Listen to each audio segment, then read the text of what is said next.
todas e todos. Em primeiro lugar, queria agradecer pelo convite, mas também parabenizar a deputada Célia Chacriabal, o deputado Nilton Tato, pela apresentação desse requerimento para esse seminário de hoje.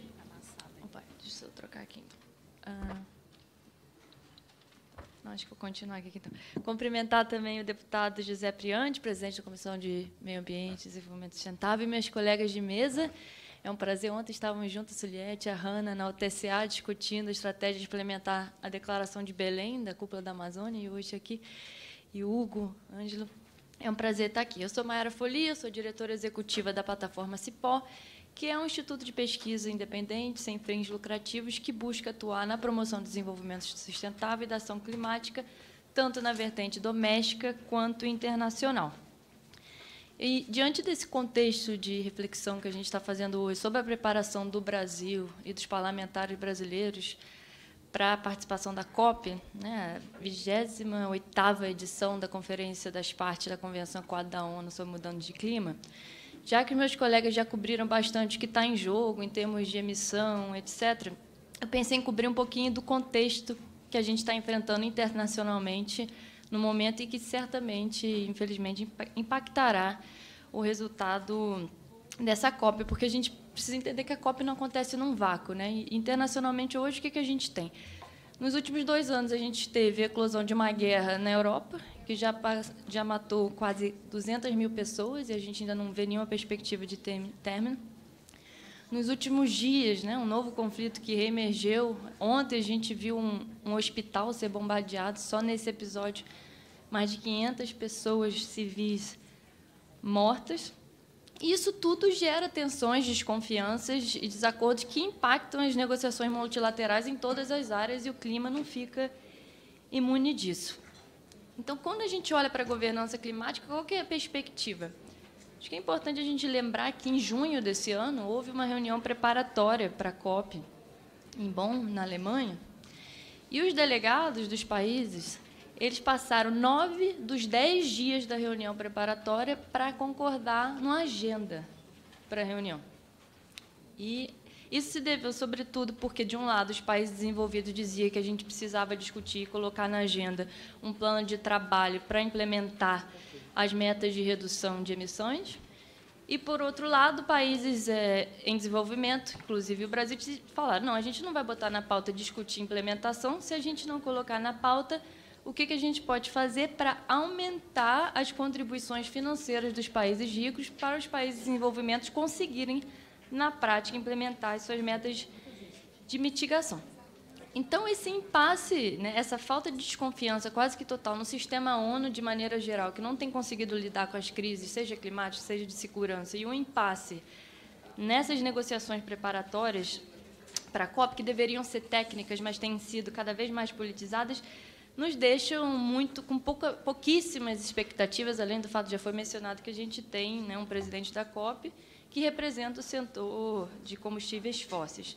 E o que esse contexto representa, então, para o Brasil e, mais especificamente, para os parlamentares brasileiras que vão para Dubai? Acho que, em primeiro lugar, já foi mencionado aqui, a gente precisa sempre ter em mente que os senhores e senhoras deputados que estão aqui na mesa, mas que também estão nos assistindo, vocês representam um dos países mais importantes para a discussão de clima do mundo. E isso não é só porque nós somos o país mais biodiverso do planeta, porque temos a Amazônia. Não, isso se vale também de décadas de uma diplomacia brasileira, infelizmente foi perdida nos últimos 4 anos, mas que, tradicionalmente, ao longo da história, sempre esteve ativamente parte do regime climático global.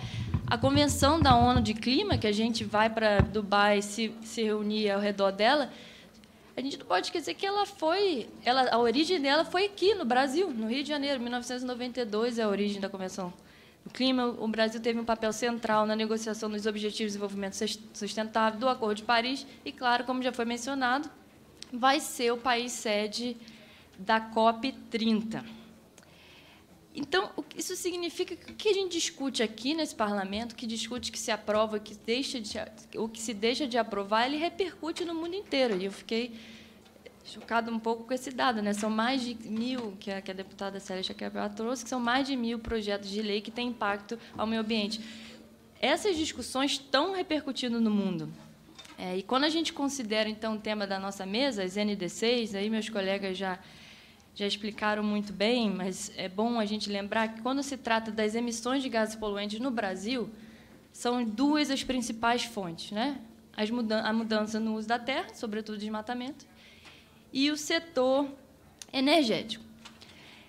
E o que isso significa? Significa que, para o Brasil cumprir a sua NDC, e a gente fica feliz de ver que vai ser uma NDC discutida com a sociedade, diferentemente do que aconteceu nos últimos anos, mas, para a gente implementar, então, essa NDC, olhando para esses dois setores principais que contribuem para as nossas emissões, a gente precisa combater o desmatamento, e isso a Suelete já botou muito bem, que a gente só consegue também debater com o desmatamento, garantindo os direitos dos povos indígenas, das comunidades tradicionais, que tradicionalmente foram aquelas que sempre garantiram a floresta de pé.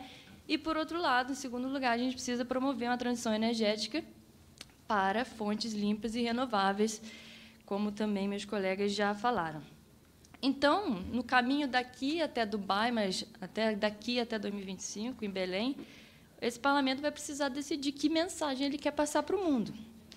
E, por um lado, vocês teriam, senhores e senhoras deputados e parlamentares, de modo geral, tem a opção de ir pelo caminho do marco temporal, que já foi declarado inconstitucional pelo Supremo Tribunal Federal, e um estudo do IPAM mostra que, se a gente adotasse essa tese absurda, a gente poderia ter até 50 milhões de hectares de vegetação nativa desmatada, isso é equivalente a 5 a 14 anos de emissões totais do Brasil, ou o Congresso pode optar por ir na direção de gerar incentivos a energias renováveis, garantir regulação fundiária, a demarcação de terra indígena, que foi muito bem falado, garantir o direito dos defensores e defensoras, e um exemplo para fazer isso seria a aprovação do Acordo de Escazú sobre direito à participação, acesso à informação e justiça em temas ambientais, que será avaliado aqui pelo Congresso.